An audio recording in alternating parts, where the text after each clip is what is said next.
જય માતાજી દર્શક મિત્રો, જો મિત્રો તમે નવા યુટ્યુબર છો અથવા યુટ્યુબર બનવાનું વિચારો છો તો આ વિડીયો તમારા માટે જ છે. તો આ વિડીયો પૂરો જોજો. તો મિત્રો તમે જોયું છે ને જાણ્યું હશે કે તમારી આજુબાજુમાં કોઈ પણ યુટ્યુબની ચેનલ ખોલે છે અથવા યુટ્યુબમાં કામ કરે છે તો ધીમે ધીમે પહેલા તો શરૂમાં બહુ સરસ એવું કામ કરે છે, બહુ આગળ રોજ વિડીયો નાખે છે અને મહેનત પણ કરે છે, પણ ધીમે ધીમે તમે જોતા હશો કે એ વિડીયો ઓછા નાખતા જાય. એક સમય એવો છે કે સાવ યુટ્યુબમાં કામ કરવાનું બંધ કરી દે છે, કેમ કે એ નિરાશ થઈ જાય છે અને વ્યૂ આવતા નથી અને એની ચેનલ સબસ્ક્રાઈબર આવતા નથી, વોચ ટાઈમ આવતો નથી, એટલે એ કંટાળી જાય છે. તો આનું કારણ શું છે? તો મિત્રો કારણ સિમ્પલ છે કે ભાઈ આપણે કોઈ પણ વસ્તુ હોય તો આપણે એને શીખવી પડે છે. શીખ્યા વગર આપણે કોઈ પણ વસ્તુ કરીએ તો એમાં આપણે સફળતા મળતી નથી. તો આ યુટ્યુબમાં માણસો બીજાનું જોઈ અને તરત આવી તો જાય છે, ભાઈ મારે યુટ્યુબર બનવું છે અને મારે પણ પૈસા કમાવા છે, પરંતુ બીજા યુટ્યુબરની કેટલી મહેનત છે, એમાં કેટલું એને રિસર્ચ કરેલું હોય છે અને કેટલું શીખેલા હોય છે અને પછી યુટ્યુબમાં એ આવ્યા હોય છે.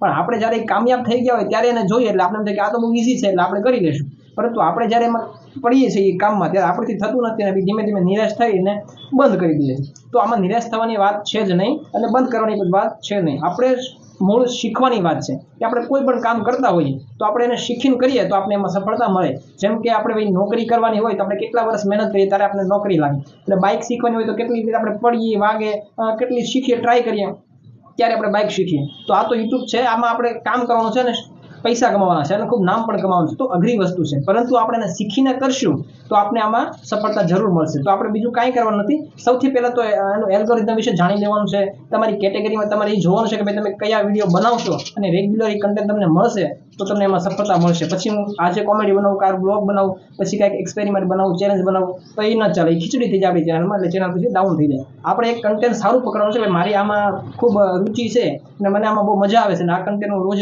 નવું લાવી શકીશ તો મને એમાં સફળતા મળવી અવશ્ય બની જશે. તો તમારે પણ જો તમે નવા યુટ્યુબર છો અથવા બનવાની વિચારો છો તો તમારે એટલું ધ્યાન રાખવાનું છે કે તમારે એવું કન્ટેન્ટ પસંદ કરવાનું છે કે તમને એમ લાગે કે અચ્છા હા હું આમાં રોજ એક વિડીયો બનાવી શકીશ. અને પેલું એ કે તમારે બધી માહિતી લઈ લેવાની છે. તો જે આપણે યુટ્યુબની માહિતી દેતા હોય જેમ કે હું છું, પછી ઘણા પણ લોકો માણસો છે જે યુટ્યુબ વિશે જાણકારી યુટ્યુબમાં આપે છે, તો એના વિડીયો જોઈ અને એમાંથી શીખીને ધીમે ધીમે આગળ વધવાનું છે અને આપણું કામ સુધારતું જવાનું છે. ઉતાવળ નથી કરવાની, એમાં રાતોરાત સફળતા કોઈને મળતી નથી. જેટલા પણ યુટ્યુબરો છે મોટા એના દિવસ અને રાત મહેનત કરી હોય છે ત્યારે એ મોટા બન્યા હોય છે, પરંતુ આપને જ્યારે ખબર પડે ત્યારે આપણે થાય કે આ તો બહુ ઇઝી છે, ચપટી વગર તો થઈ જશે, પણ એવું હોતું નથી.